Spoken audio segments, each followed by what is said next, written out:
नमस्कार विद्यार्थी मित्रांनो, मी भैरव तुमचं सहर्ष स्वागत आहे सर्वोदय अकॅडमीच्या YouTube प्लॅटफॉर्मवरती आणि आपले सहर्ष स्वागत आहे आपली सुरू असणारी स्टेट बोर्ड सिरीज. या सिरीजचा आज आपण बघा 14वा भाग पाहणार आहोत आणि या स्टेट बोर्ड सिरीजमध्ये सध्याचा आपला विषय सुरू कोणता आहे? इयत्ता 11वीचं जुन्या पाठ्यक्रमाचं इतिहासाचं बुक आपण अभ्यासतोय. बघा ह्या सिरीजचा स्वरूप कशा स्वरूपाचं आहे? तर आपण प्रश्न आणि उत्तर या स्वरूपामध्ये ही सिरीज घेत आहोत.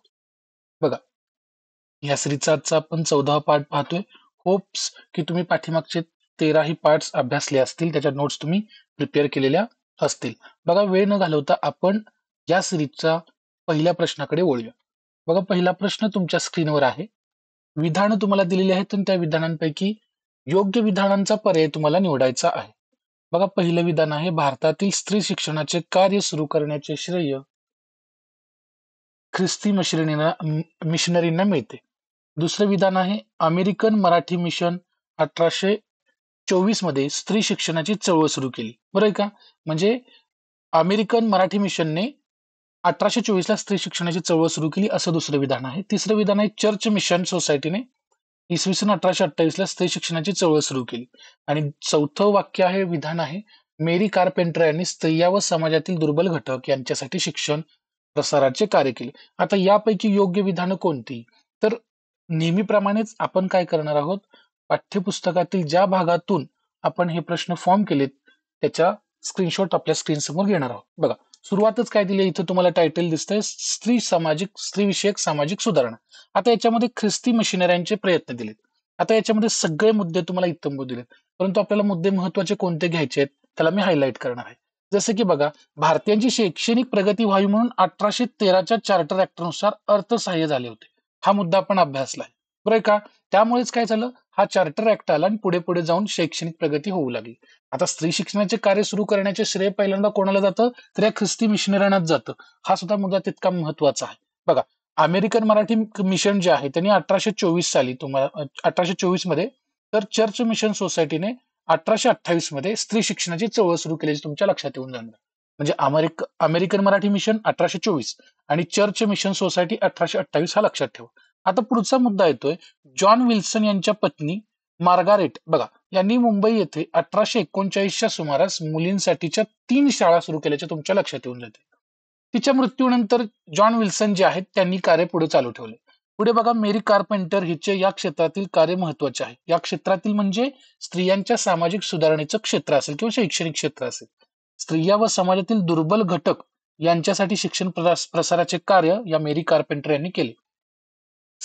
सरकारकडे स्त्री शिक्षक तयार करण्यासाठी मुंबई, अलाहाबाद येथे नॉर्मल स्कूल काढावे अशी मागणी केली आणि या शिक्षणासाठी येणाऱ्या स्त्रियांना शिष्यवृत्ती घोषित केल्याचे तुमच्या लक्षात येऊन जाणार आहे. बघा एकंदरीत आपल्या प्रश्नाकडे आलो तर आपल्या लक्षात येऊन काय जातंय, भारतातील स्त्री शिक्षणाचे जे कार्य आहे ते सुरू करण्याचं श्रेय कोणाला जातं, तर ख्रिस्ती मिशनरींना जातं. हे विधान योग्य आहे. बघा अमेरिकन मराठी मिशन 1824 ठीक आहे आणि चर्च मिशन सोसायटी 1828 ही तिन्ही विधानं सोपी झालीत.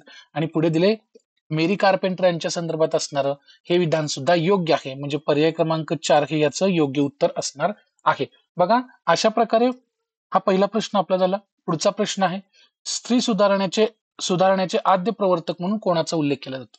बघा राजाराम मोहन राय, जगन्नाथ शंकर शेठ, लॉर्ड विल्यम बेंटिक की महात्मा फुले. बघूया. आता या प्रश्नाचं उत्तर बघण्यासाठी आपल्याला पाठ्यक्रमातील पुढच्या मुद्द्याकडे जायचं. तत्पूर्वी मुद्दा सेम असेल, परंतु आपल्याला काय करायचं आहे, तर यामध्ये पुढचा प्रश्न सुद्धा अभ्यासायचा आहे, जेणेकरून दोन्ही प्रश्नांची उत्तर आपण बघूयात. बघा ठीक आहे. प्रश्न काय आहे, खालीलपैकी कोणी महाराष्ट्रात सतीबंदी कायद्याच्या बाजूने लोकमत तयार करण्याचा प्रयत्न केला?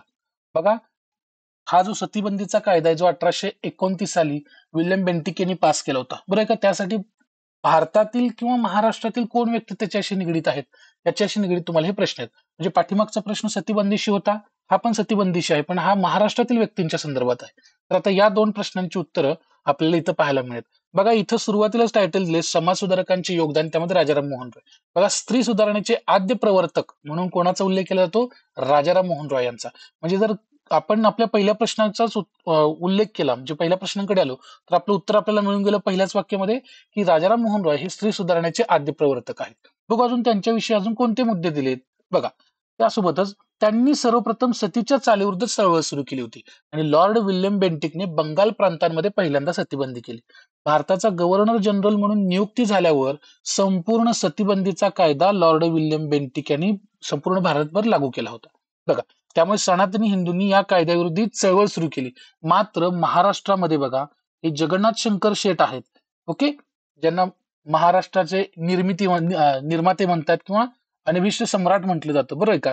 या जगन्नाथ शंकर शेट्टी किंवा नाना शेठ यांनी काय केलं, महाराष्ट्रात या कायद्याच्या बाजूने लोकमत तयार करण्याचा प्रयत्न केल्याचं तुमच्या लक्षात येऊन जाणार आहे. म्हणजे पाठ्यमागच्या प्रश्नाकडे आलो तर याचं काय उत्तर येईल, पर्याय क्रमांक 1, जगन्नाथ शंकर शेठ यांनी महाराष्ट्र सतीबंदी कायद्याच्या बाजूने लोकमत तयार करण्याचा प्रयत्न केला. बघा, प्रश्न खूप महत्वाचे आहेत. त्या अनुषंगाने तुम्ही ज्यावेळेस पाठ्यपुस्तक अभ्यासाल, तुमचा अभ्यास किंवा त्याच्याशी निगडीत घटक तुमच्या लक्षात येऊन जाईल ज्यावेळेस तुम्ही प्रश्नोत्तर स्वरूपामध्ये अभ्यास करत असाल. बघा, पुढच्या प्रश्नाकडे आपण येतोय. 1848 ते 1850 या काळात शतपत्रातून स्त्री जीवनावर प्रकाश टाकण्याचे कार्य खालीलपैकी कोणी केले. आता ऑप्शन मध्ये तुम्हाला गोपाळ हरी देशमुख, जे लोकहितावधी म्हणतो त्यांना आपण टोपण नाव, महात्मा ज्योतिबा फुले आहेत, गोपाळ गणेश आगरकर की विष्णू शास्त्री पंडित, हे 4 ऑप्शन पैकी आपल्याला ओळखायचं. बघा, वेळ न घालवता आपण काय करूया, पाठ्यपुस्तकातील त्या टॉपिककडे जाऊया. बघा, काय मुद्दा दिला इथं, टायटलच आहे काय, लोकहितवादी म्हणजेच गोपाळराव हरी देशमुख, म्हणजे आपलं काय असेल या प्रश्नाचं उत्तर असेल. थोडंसं त्या अनुषंगाने लोकहितवादी किंवा गोपाळ हरी देशमुख यांच्याबद्दल पाहूया. बघा, जन्म 1823, मृत्यू 1892, स्त्री शिक्षणाचे पुरस्कर्ते. 1848 ते 1850 या काळात त्यांनी प्रबोधनपर जे लेखन केले ते शतपत्रे, बरोबर का, म्हणून ओळखले जातात. आता बघा, त्यांनी या शतपत्रांमधून स्त्री जीवनावर प्रकाश टाकण्याचं काम केले. आता त्यामध्ये त्यांनी लग्न असेल, स्त्रियांचे कौटुंबिक सामाजिक स्थिती असेल, पुनर्विवाह असेल किंवा बालविवाह, व्रतवैकल्य, यांमुळे स्त्रियांवर जो अन्याय होतो, अत्याचार होतोय, इत्यादी विविध विषयांवर त्यांनी या शतपत्रांमधून लिखाण केलेलं तुमच्या लक्षात येऊन जाईल. सोबतच स्त्रियांना पुनर्विवाहाची परवानगी दिली गेली पाहिजे, पतीपासून विभक्त होण्याचा अधिकार असला पाहिजे, तसेच पोटगी मिळण्याचा अधिकार प्राप्त व्हावा, या संबंधी सुद्धा विचार गोपाळ हरी देशमुख किंवा लोकहितवादी यांनी शतपत्रांमधून मांडलेलं हे आपल्या लक्षात येऊन जाणार आहे. म्हणजे आपल्या प्रश्नाचं उत्तर काय झालं, पर्याय क्रमांक 1, गोपाळ हरी देशमुख यांनी 1848 ते 1850 या कालावधीमध्ये शतपत्रांमधून स्त्रियांच्या जीवनावर प्रकाश टाकण्याचे कार्य केले. बघूया पुढच्या प्रश्नाकडे वळूया. पुढचा प्रश्न तुमच्या स्क्रीनवर आहे बघा. महात्मा ज्योतिबा फुले यांच्या स्त्री शिक्षण आणि सुधारणेविषयी योग्य विधान आपल्याला निवडायचे. बघा, पहिलं विधान, एकूण 4 विधाने दिलीत, अ ब क ड. त्यापैकी पहिलं विधान अ विधान आहे, 3 जुलै 1848 बुधवार पेठ भिडेवाड्यात मुलींची पहिली शाळा. दुसरे विधान, 17 सप्टेंबर 1851 वेताळ पेठेत मुलींची दुसरी शाळा. 15 मार्च 1852 रस्तापेठ तिसरी शाळा. आणि चौथं विधान ड आहे, बालहत्या प्रतिबंधक संस्था सुरू केली. आपल्याला काय विचारायचं, योग्य विधानांचा पर्याय निवडायचा. आपण काय करू, पटकन आपल्या पाठ्यपुस्तकातील त्या भागाकडे जाऊ जेणेकरून आपल्याला या प्रश्नाचं उत्तर मिळून जाईल. बघा, तिसरे समाज सुधारक दिले त्याच्यामध्ये महात्मा ज्योतिबा फुले, 1827 ते 1890 कार्यकाल. बघा, हिंदू समाजातील शूद्रांना किंवा स्त्रियांना गुलामगिरीतून मुक्त करण्याचं कार्य महात्मा ज्योतिबा फुले यांनी केले. ज्याप्रमाणे उक्ती असेल, ज्याप्रमाणे विचार असेल, त्याप्रमाणे कृती असणारे समाज सुधारक, आणि त्यामध्ये अग्रगणी कोण आहेत तर महात्मा ज्योतिबा फुले. बघा, कनिष्ठ वर्गातील स्त्रियांना 1848 मध्ये त्यांनी बघा बुधवार पेठेतील भिडेवाड्यात पहिली शाळा सुरू केली. ओके, बऱ्यापैकी महात्मा ज्योतिबा फुले, शाहू फुले आंबेडकर यांच्यावरती आयोग हमखास प्रश्न विचारत असते बघा, त्यामुळे हा मुद्दा तुम्ही लक्षात घेणं अनिवार्य. पहिली शाळा कनिष्ठ वर्गातील मुलींसाठी 1848 पुणे बुधवार पेठ भिडेवाडा, बरोबर. तर सावित्रीबाईंचे शिक्षण घरीच पूर्ण करून सहाय्यक शिक्षक म्हणून शाळेत आणले. कोणी, ज्योतिबा फुले किंवा महात्मा फुले यांनी आपल्या पत्नी म्हणजे सावित्रीबाईंना शिक्षण देऊन त्यांना सहाय्यक शिक्षक म्हणून निवड घेतली त्यांची, म्हणजे त्यांना कार्यात ओढून घेतलं. त्यांना समाजाकडून प्रचंड त्रास झालेला सुद्धा तुमच्या लक्षात येऊन जाईल. बघा, 3 जुलै 1848 बुधवार पेठ भिडेवाड्यात मुलींची पहिली शाळा. 17 सप्टेंबर 1851 रस्तापेठ मुलींची दुसरी शाळा. तर 15 मार्च 1852 वेताळ पेठेत तिसरी शाळा. या तिन्ही विधानं आपल्याला जी दिली आहेत ती विधानं आपल्याला कशी असणार बघा, बरोबर. 3 जुलै 1848 बुधवार पेठ भिडेवाडा, 17 सप्टेंबर 1851 वेताळपेठ मुलींची दुसरी शाळा, 15 मार्च 1853 रास्तापेठ एक तिसरी शाळा. आता बालहत्या प्रतिबंधक संस्थेविषयीचं विधान आपण अभ्यासूया. बघा इथं तुम्हाला दिसेल, भ्रूणहत्या बालहत्या होऊ नये म्हणून ज्या अविवाहित स्त्रिया किंवा ज्या विधवा असतील यांच्यासाठी आधारगृह म्हणजे बालहत्या प्रतिबंधक संस्था महात्मा फुले किंवा फुले दाम्पत्यांनी आपल्या स्वतःच्या घरीच सुरू केली होती. बघा आणि अशा प्रकारची एकमेव किंवा भारतातील पहिली संस्था होती. कोणती? तर बालहत्या प्रतिबंधक. बघा फुले दाम्पत्यांनी समाजातील ज्या अनिष्ट रूढी असतील, प्रथा असतील यांच्या निर्मूलनासाठी ठोस प्रयत्न केलेत. फक्त विचार मांडलेले नाही तर ते प्रयत्न सुद्धा करण्याचं काम त्यांनी केलेलं तुमच्या लक्षात येऊन जाणार आहे. म्हणजे एकंदरीत त्या प्रश्नाचं उत्तर काय झालं? वरीलपैकी सर्व योग्य, पर्याय क्रमांक 4. चलो वेळ न घालवता पुढच्या प्रश्नाकडे जाऊ. बघा जास्तीत जास्त कमीत कमी वेळ घेण्याचा मी प्रयत्न करतो जेणेकरून तुम्हाला कमी वेळेमध्ये जास्त प्रश्न आणि तुमच्या रिव्हिजनसाठी तुम्हाला टाइम भेटेल. बघा पुढचा प्रश्न, स्त्रियांच्या प्रश्नांना वाचा फोडण्यासाठी 1865 विधवा विवाह उत्तेजक मंडळ या संस्थेची स्थापना कोणी केली? पर्याय तुमच्या समोर आहेत. न्यायमूर्ती रानडे, गोपाळ गणेश आगरकर, विष्णू पंडित की महर्षी कर्वे. चलो प्रश्न लक्षात आला. 1865 स्त्रियांच्या प्रश्नांना वाचा फोडण्यासाठी याच वर्षी विधवा विवाह उत्तेजक मंडळाची या संस्थेची स्थापना. पर्याय तुमच्या समोर. आपण आता उत्तराकडे वळूया. बघा टायटलच आहे किंवा पुढचे समाजसुधारकच कोण आहेत तर न्यायमूर्ती महादेव गोविंद रानडे. 1842 ते 1901. काय दिलंय? विविध समाज सुधारणांचा पुरस्कार करणारे हे समाज सुधारक. त्यामध्ये कोणते कोणते समाज सुधारणा आहेत तर स्त्रियांचं शिक्षण असेल, प्रौढ विवाह असतील, विधवा विवाह असेल, जाती जातीतील एकता असेल इत्यादी. आता बघा या स्त्रियांच्या प्रश्नांमुळे 1865 मध्ये विधवा विवाहोत्तेजक मंडळ स्थापन केलं. त्यांनी आपली पत्नी रमाबाई यांना शिकवले. न्यायमूर्ती रानडे यांच्या सामाजिक कार्याची सुरुवात स्त्रियांच्या ज्वलंत प्रश्नांतून झाली. मुद्दा क्लिअर असेल. विवाहोत्तेजक मंडळ ही संस्था कोणी स्थापन केली 1865 ला? तर न्यायमूर्ती रानडे यांनी. बरं का? त्यांच्या पत्नी बघा, त्यांच्या पत्नींचं सुद्धा कार्य तुम्हाला पुढे समाज सुधारकांच्या मध्ये येणार आहे, रमाबाई रानडे यांचं. चलो बघूया पुढच्या प्रश्नाकडे वळूया. बालविवाह कायद्याने बंद करावा, स्वयंवर पद्धतीचा विवाह सुरू व्हावा, स्त्री पुरुष समानता समान स्वातंत्र्यासाठी त्यांना समान संधी अशा स्वरूपाची मागणी कोणी केली होती? बघा रानडे असतील, तरखडकर भगिनी, महर्षी कर्वे, गोपाळ गणेश आगरकर. प्रश्न लक्षात आला असेल की बालविवाह कायद्याने बंद केला पाहिजे, स्वयंवर पद्धतीचा विवाह सुरू व्हावा आणि स्त्री पुरुष समान स्वातंत्र्यासाठी त्यांनी म्हणजे स्त्रियांच्या आणि पुरुषांसाठी समान स्वातंत्र्य असावं अशी समान त्यांना संधी उपलब्ध करून दिली गेली पाहिजे अशा प्रकारची मागणी कोणी केली? बघूया या प्रश्नाच्या उत्तराकडे जाऊया. तर पुढचे आपले समाजसुधारक असणार आहेत गोपाळ गणेश आगरकर. बघा सामाजिक सुधारणा हा सगळ्यात मोठा चिंतनाचा आणि जिव्हाळ्याचा विषय होता. कोणाच्या? तर गोपाळ गणेश आगरकरांच्या. मग कार्यकाल खूप छोटा 1856 ते 1895. बघा याच्यामध्ये त्यांनी पाश्चिमात्य तत्वप्रणालीचा प्रभाव त्यांच्यावर असलेला दिसून येईल. ज्यामध्ये बालविवाह कायद्याने बंद केला पाहिजे, स्वयंवर पद्धतीचा विवाह सुरू व्हावा, स्त्री पुरुष समान स्वातंत्र्यासाठी त्यांनी समान संधीची मागणी सुद्धा केल्याचं तुमच्या लक्षात येऊन जाणार आहे. म्हणजे एकंदरीत काय, शैक्षणिक, आर्थिक आणि घटस्फोट इत्यादी बाबत स्त्रियांना स्वातंत्र्य असलं पाहिजे या दृष्टिकोनाचे असणारे किंवा या दृष्टिकोनाचा विचार असणारे समाज सुधारक आहेत गोपाळ गणेश आगरकर. बघा आगरकरांच्या निगडीत काही मुद्दे आपण ऑलरेडी 8वीच्या इतिहासामध्ये सुद्धा अभ्यासले. बरं का? हा मुद्दा फक्त समाज सुधारणेशी किंवा शिक्षणाशी निगडीत असणार आहे.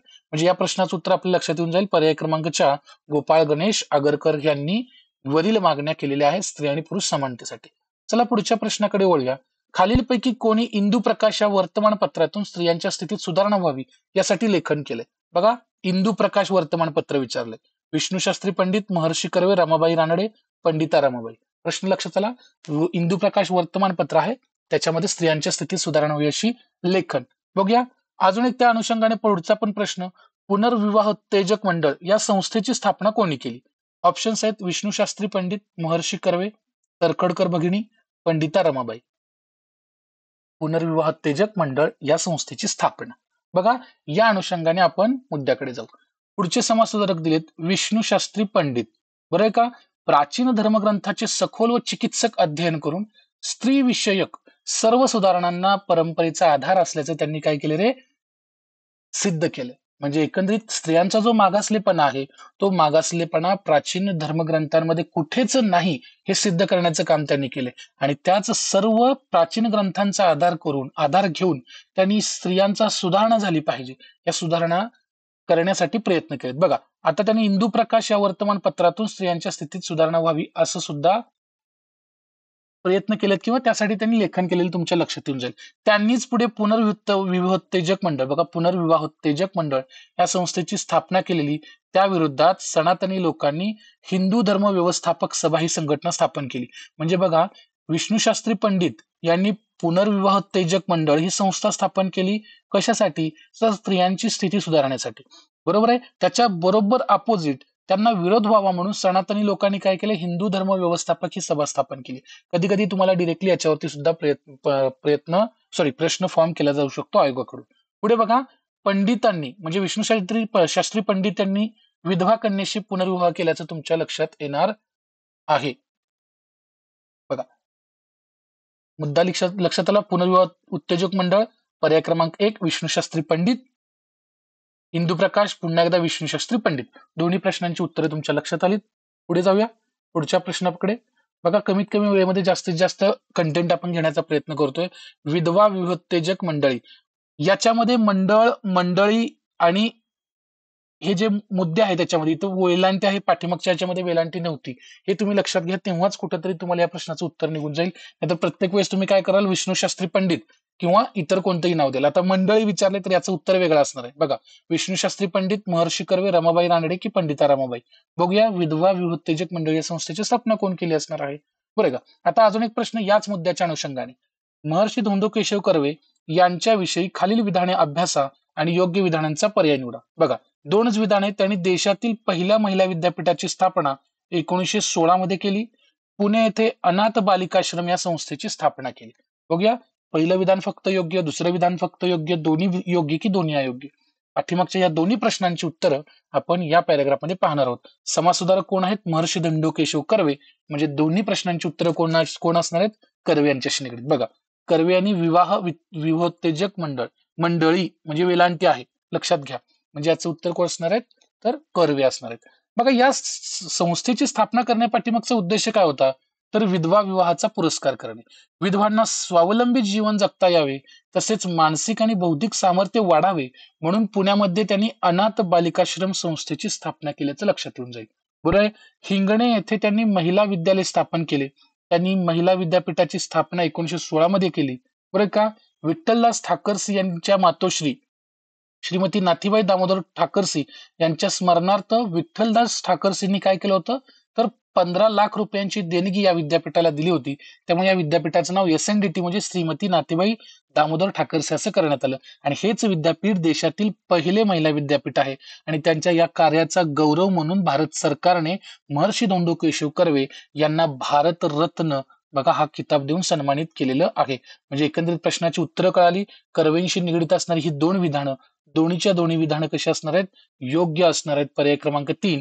आणि हा प्रश्न विधवा विवाहोत्तेजक मंडळी म्हणजे कर्वे, लक्षात ठेवा. चलो पुढच्या प्रश्नाकडे जाऊ, म्हणजे तुमच्या लक्षात येऊन जाईल. बघा, इथं विलायतेत, बघा इथं काय दिले? विलायतेत. इथं काय असलं पाहिजे? विलायतेत. इथं असलं विलायतेत शिक्षणासाठी जाणारी महाराष्ट्रातील पहिली महिला कोण? अन्नपूर्णा तर्खडकर, पंडिता रमाबाई, आनंदीबाई जोशी यापैकी नाही, असा मुद्दा प्रश्न तुमच्या समोर आहे. बघूया, विलायतेत शिक्षणासाठी जाणारी महाराष्ट्रातील पहिली महिला. बघा, तर्खडकर भगिनी,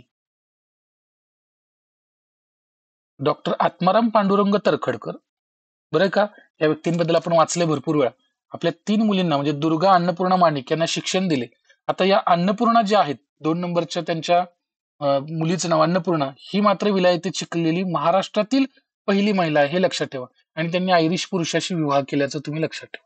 बरं का? आनंदीबाई जोशी पहिल्या डॉक्टर आहेत. आनंदीबाई जोशी पहिल्या महिला डॉक्टर आहेत. परंतु शिक्षणाला जाणाऱ्या महाराष्ट्रातील पहिल्या कोण आहेत? तर तर्खडकर आहेत, अन्नपूर्णा तर्खडकर. याचं उत्तर तुम्ही लक्षात घेणं अनिवार्य. हे आपल्याला 11वीच्या पाठ्यपुस्तकात मिळून जाते.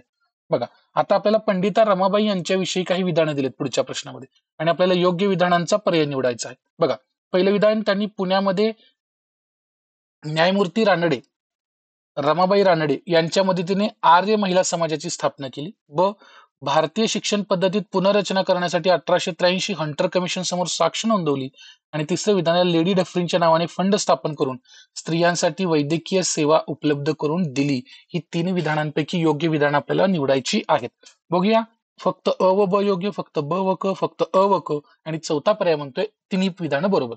चलो, वेळ न घालवता आपण आपल्या मुद्द्याकडे जाऊया. बघा, पंडिता रमाबाई. ठीक आहे. जर स्त्री सुधारणांचा विषय आला आणि स्त्री समाज सुधारकांचा जर विषय आला, तर तुम्हाला नक्कीच पंडिता रमाबाई आघाडीवर दिसणार आहेत आणि त्यांचं कार्य तुम्हाला मोलाचं पाहायला मिळणार आहे. बघा, ज्यावेळेस पंडिता रमाबाई पुण्याला आल्या त्यांनी रानडे, न्यायमूर्ती रानडे आणि त्यांच्या पत्नी रमाबाई रानडे यांच्या मदतीने आर्य महिला समाजाची स्थापना 1882 साली केली. हे तुमच्या लक्षात येऊन जाणार आहे. म्हणजे हे पहिलं विधान तुमचं करेक्ट असणार आहे, 1882. बरं आहे का? चलो, आता पुढचं काय दिलंय बघूया. आता स्त्रियांची उन्नती संदर्भात शिक्षण प्रसाराचे कार्य याच्यातून त्यांनी केलं. आता भारतातील शिक्षण पद्धतीमध्ये पुनर्रचना करण्यासाठी 1883 मध्ये हंटर कमिशन समोर त्यांनी साक्ष नोंदवली. याच हंटर कमिशन सोबत अजून कोणी साक्ष नोंदवली हे तुम्ही मला कमेंट बॉक्समध्ये कमेंट करून सांगायचं आहे. पुढे बघा, मुलींच्या शाळेत स्त्री शिक्षकांप्रमाणे इन्स्पेक्टर सुद्धा स्त्रीच असावी असं त्यांचं मत होतं आणि व्हॉइसरॉय डफरीन यांच्या पत्नी लेडी डफरीन यांच्या नावाने फंड त्यांनी सुरू करून त्यासाठी त्यांनी स्त्रियांसाठी वैद्यकीय सेवा उपलब्ध करून दिली होती. बघा, आणि पंडिता रमाबाईंबद्दल खूप मुद्दे तुम्हाला इथं पाहायला मिळणार. जसं की 1889 मार्च महिना दोन विद्यार्थिनींनी दोन विद्यार्थिनींना घेऊन मुंबई येथे त्यांनी शारदा सदनची शाळा सुरू केली. 1891 विधवांसाठी शारदा सदनची शाखा सुरू केली विधवांसाठी. 1896 रमाबाईंनी केडगाव येथे मुक्ती सदन स्थापन केलं. या ख्रिस्ती संस्थेची स्थापना केली मुक्ती सदनची, म्हणजे ख्रिस्त धर्म प्रसारासाठी असेल. त्यानंतर पतित स्त्रियांसाठी त्यांनी कृपा सदन. आता कधी कधी तुम्हाला याच्यामध्ये जोडा लावांसाठी सुद्धा येतं. शक्ती सदन, शारदा सदन कशासाठी? तर शारदा सदन होतं तर विधवा स्त्रियांसाठी असेल. मुक्ती सदन ख्रिस्ती संस्थेच्या म्हणजे ख्रिस्ती धर्म प्रसारासाठी असेल. कृपा सदन पतित स्त्रियांसाठी असेल. बातमी सदन अंध मुलांसाठीची पहिली शाळा असेल. अनाथांसाठी सदानंद सदन असेल. 1919 मध्ये सरकारने त्यांना कैसरे हिंद सुवर्ण पदक देऊन त्यांचा गौरव केलेला आहे. स्त्रियांच्या मुक्तीच्या आद्य प्रवर्तक म्हणून रमाबाईंना महाराष्ट्रीयन जनतेने गौरव केल्याचं तुमच्या लक्षात येऊन जाणार आहे. या अनुषंगाने आपण पंडिता रमाबाईंबद्दल हे मुद्दे खूप महत्वाचे आहेत. चला, पुढच्या प्रश्नाकडे जाऊया. अमेरिकेत जाऊन वैद्यकीय शास्त्रातील पदवी मिळणारी देशातील पहिली भारतीय म्हणून कोणाचा गुणगौरव केला जातो? बघा, अमेरिकेत जाऊन वैद्यकीय शास्त्रातील पदवी मिळवणाऱ्या, बघा, आनंदीबाई जोशी, रखमाबाई सावे, अन्नपूर्णा तर्खडकर, पंडिता. आता अन्नपूर्णा तर्खडकर यांच्याबद्दल बघितलं की विलायतेत जाऊन शिकणाऱ्या पहिल्या.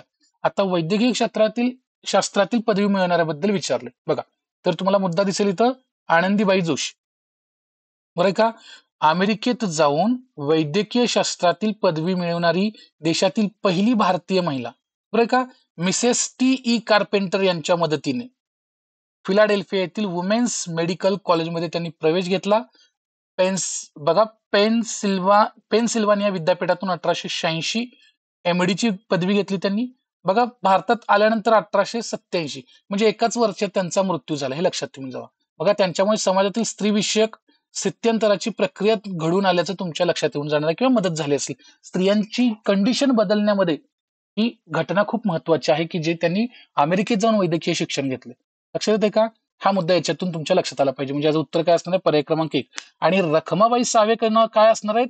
तर पहिली वैद्यकीय सेवा देणाऱ्या असणार, पहिली वैद्यकीय सेवा देणाऱ्या असणार आहेत. बघा, एकंदरीत आजचे प्रश्न कसे वाटले आवर्जून कमेंट करायला विसरू नका. लाईक करा, शेअर करा आणि चॅनलला सबस्क्राईब केलं नसेल तर सबस्क्राईब करा. सर्वोदय अकॅडमीचे ऍप्लिकेशन प्ले स्टोअरवरून इन्स्टॉल करा. सर्वोदय प्लॅटफॉर्मशी निगडीत जेवढे सोशल मीडिया असतील, टेलिग्राम असेल, व्हॉट्सअप असेल, फेसबुक असेल, इंस्टाग्राम असेल, त्या लिंक तुम्हाला डिस्क्रिप्शन बॉक्समध्ये अवेलेबल करून दिलेल्या आहेत. त्याच्यावरती क्लिक करा आणि सर्वोदय प्लॅटफॉर्मवरशी सर्वोदयच्या परिवाराशी निगडीत राहा. बघा, आजचं सेशन कसं वाटलं मला आवर्जून कमेंट करायला विसरू नका. बघा, ही सिरीज प्रश्न उत्तर स्वरूपामध्ये असते. 21 जुलैला तुमची राज्यसेवा पूर्व परीक्षा आहे. त्या पूर्व परीक्षेसाठी हे तुम्हाला नक्कीच मदतीचं किंवा हेल्पफुल ठरणार आहे. उद्याच्या सेशनमध्ये किंवा नेक्स्ट सेशनमध्ये बघूया इयत्ता 11वीच्या जुन्या पाठ्यक्रमाचा भाग 15वा. तोपर्यंत धन्यवाद. Take care.